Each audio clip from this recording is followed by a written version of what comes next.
Yo, what's going on with it once again? People, humanity, bros, women, fanboys, and fangirls, of course. Otakus, Nikki, commodities out there. This is Nintendo Sony for 2011 AK Mania Wolverine. Of course, you guys know the intros and outros towards this channel. Follow me on Twitter, Instagram, all the good stuff. And man, today, I know it came out about a day or two ago, but I was a little bit heated the other day. I found out this. Oh, God.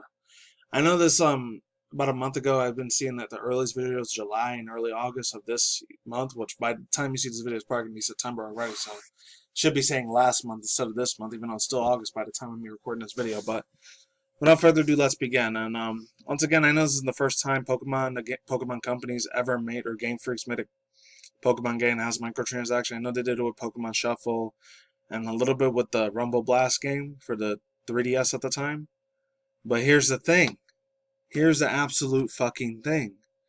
To be honest with you, it's kind of a bitch.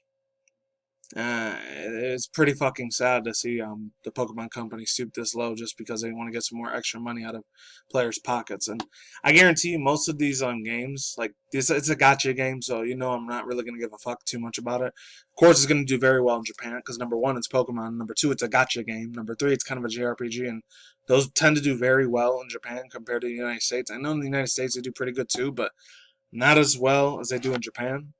I'm just saying, it's putting the hard, cold, evidential truth out there. And I don't know about Europe. I don't think they're really big on that either. But yeah, let's begin. I'm not going to read this whole entire thing. I might just read half of it. So, Pokemon Masters, and unapologetic with microtransactions in the grind. And this is the reason. This comes from Sergio Solorzano. This has only happened about 2 days ago. By the time I watch, it's probably 4 days old. But yeah, let's begin. So, Pokemon Masters is officially released today, and it has lots of people excited, which it's been out for a little while already. Obviously, it has bullshit microtransactions, loot boxes, so I guarantee you I'm not fucking playing this game. I know, granted, yeah, Pokemon Go has a little bit of that too, but at least it gives you more the chance to keep spending more items. You can get as many items as you want for free. You can still catch as many Pokemon as you need to. You know, granted, you still got to pay like IRL money, real life money with the raid passes. That's why I don't do that many raids. I'll do like 1 or 2 raids. If I had to spend money on it, the most I'll probably spend like $20 on it, and that's I ain't gonna spend any more than that because there's some of them where you can spend $500-$600 or $1,000, which there's no way in hell I'd be able to get that. This is for like people. These kind of games are kind of like for casuals that really don't give a shit about video games, like I do. I'm more of a I'm not gonna say I'm a super hardcore gamer, but I am a hardcore gamer. I've always been since I was a 90s, early 2000s kid. Same with being a teenager in the mid-late 2000s and the 2010s when I was in my 20s. Now I was a 30 going on 31-year-old man pretty soon in a couple months. January 2020 gets here. I'll still be a hardcore gamer no matter what. Not super hardcore, but hardcore nonetheless.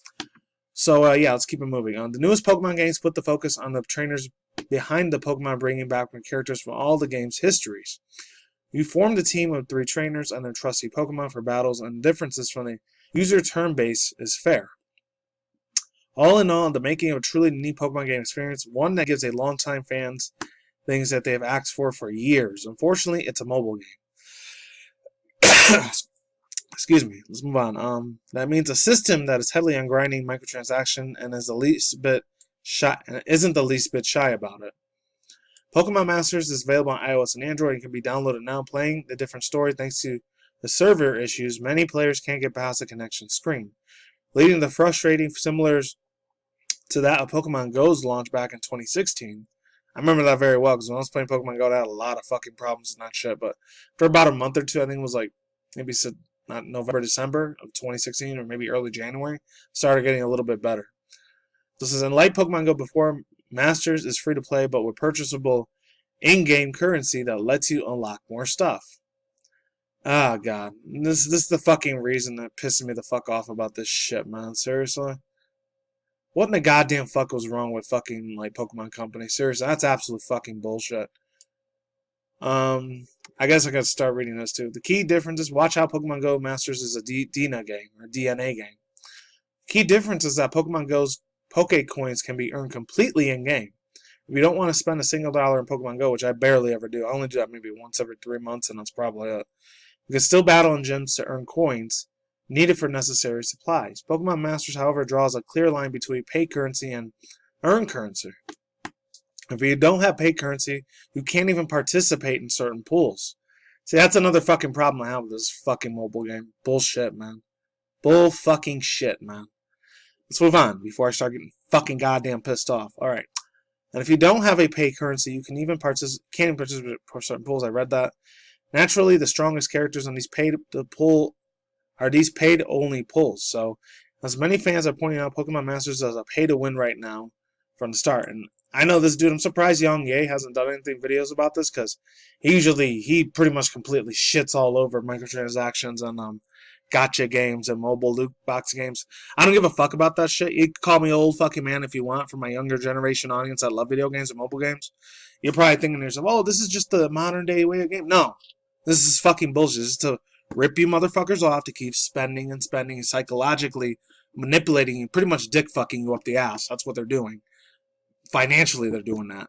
And what they're fucking doing is just playing fucking mind games with you so you could spend more and more of your hard-earned money, whatever you're doing for your jobs. And you shouldn't spend a fucking dime, to be honest. You know, I did that a few times, but at the most I'll spend maybe 10, 20 bucks. I'm not going to go any further than that. Fuck that. I like to play some free shit, okay? In my own personal opinion. So, yeah, Pokemon Masters, it's pretty fucking sad to see how long this route's going. This is a little bit more of a lengthy article here. So, yeah, Crash Bandicoot meets Spyro the Dragon. Two iconic. And then as the Spyro glides into CTR Nitro Fuel in Grand Prix. And I heard some sad news about this a couple weeks ago. They're making a microtransaction with Crash Nitro Fuel, but sadly, this is the way games are nowadays, which it pisses me the fuck off, but hey, whatever. So this says, hello PlayStation players and CTR racers everywhere. Excited to bring back another blog post right now for our latest Grand Prix and Crash Team Racing Nitro Fuel and Spyro and Friends Grand Prix. We're thrilled to be bringing together two iconic days of the PlayStation gaming legends have been spinning, jumping, whomping, gliding, and flaming bad guys for over 20 years now. Now Crash Bandicoot and Spyro the Dragon will get a chance to take on each other. And no better place to do that than a racetrack. As always, the Grand Prix is available to no additional cost for anyone to purchase CTR Nitro Fuel. So make sure to jump starting August 30th, which was 2 days ago by the time I'm recording this video. It introduces a whole new track. What makes the season more exciting is the fact that it brings more together two classic franchises into one.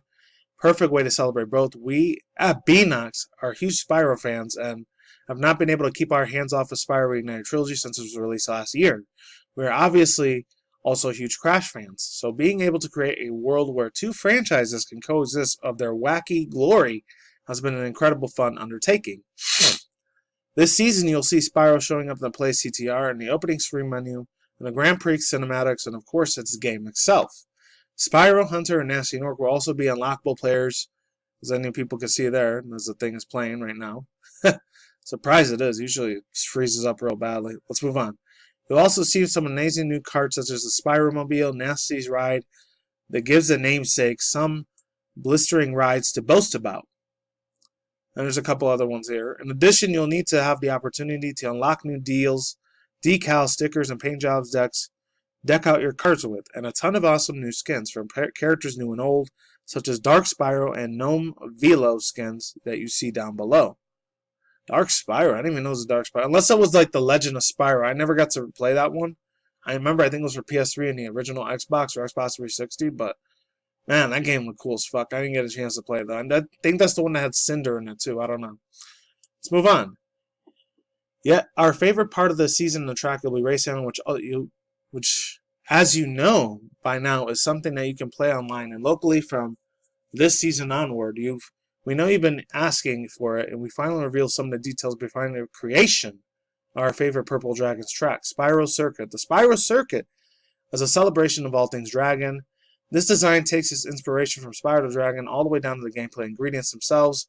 We're excited to give you the first deep dive and then our inciting racing tips from Scaled Up, of course. With that said, let's glide in. And there's all the little things they could tell you about. I'm not going to go through all of that shit. That's way too fucking long. That's cool. I like how they did the racetrack. Overall thoughts and opinions. This is a really beautiful, sexy, gorgeous breath of fresh air. The fucking high scale, like the fucking upscale that they gave this fucking game is beautiful shit.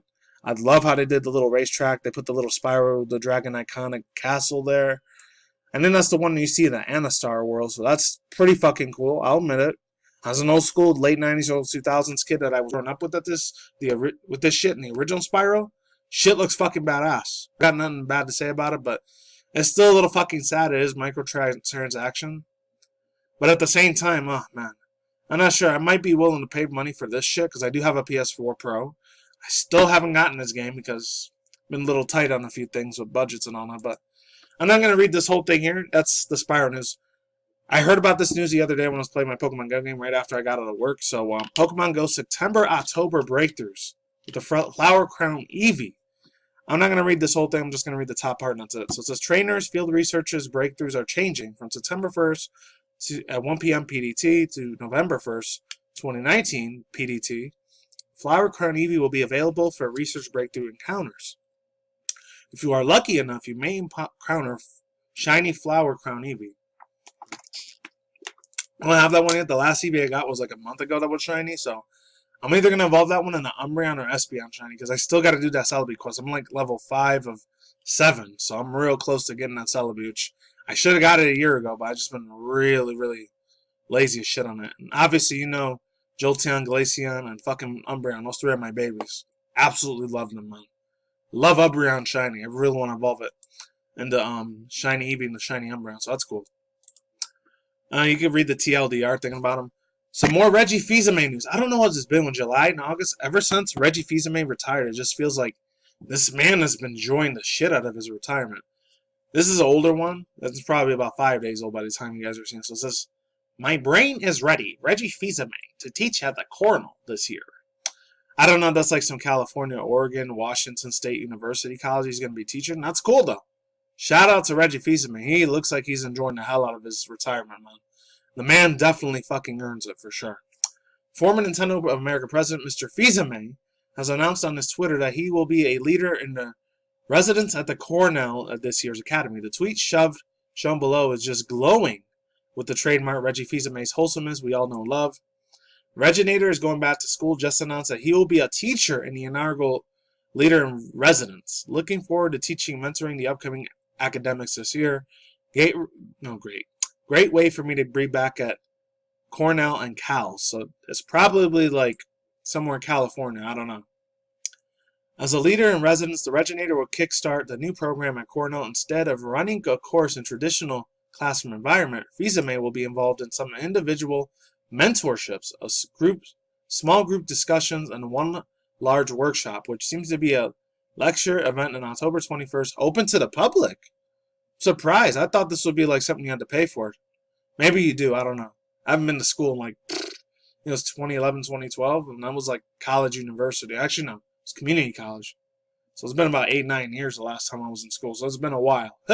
For a bit more on the information, Reggie's duties at Cornell's first leader in residence, check out the university's page on the program, or just read it excerpt below. Reggie has made a bit of noise since his retirement this year, mostly through the occasional tweets on his young Twitter account.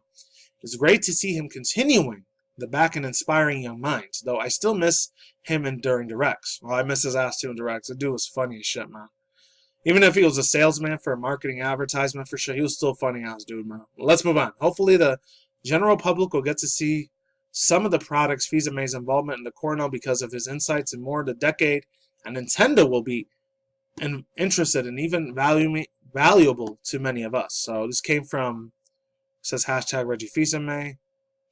Andrew Rocket, shout out to him for Nintendo enthusiasts. Overall thoughts, views, and opinions. The man, this guy right here, he's living a dream, man. Straight up. He's probably got millions upon billions of dollars that he's probably had saved up after his retirement. So I wouldn't be surprised he's probably sipping some fucking, what's it called? Nice ass margarita shit in a yacht. I'd probably be doing the same thing too if I had $1 million. But anyways, that's all I got to say for now, and I'm out of here. Links to the description box down below to the video that I didn't get to show, and that's it. Peace out once again, ladies and gentlemen, bros, women, fanboys, and fangirls, as always. Otakus and Nikikomoris out there. I will see you when I see you. Get a good day, have a good night, wherever you're in the universe out there. Stay tuned for more future internet music news, video gaming industry news, anime manga news, and crazy internet news. And that's it. Take it easy. Peace out. I'm out like sauerkraut. Laters and bye. I'll see every single one of you people on the flip side. Laters. I'm gone. I'm out. Late.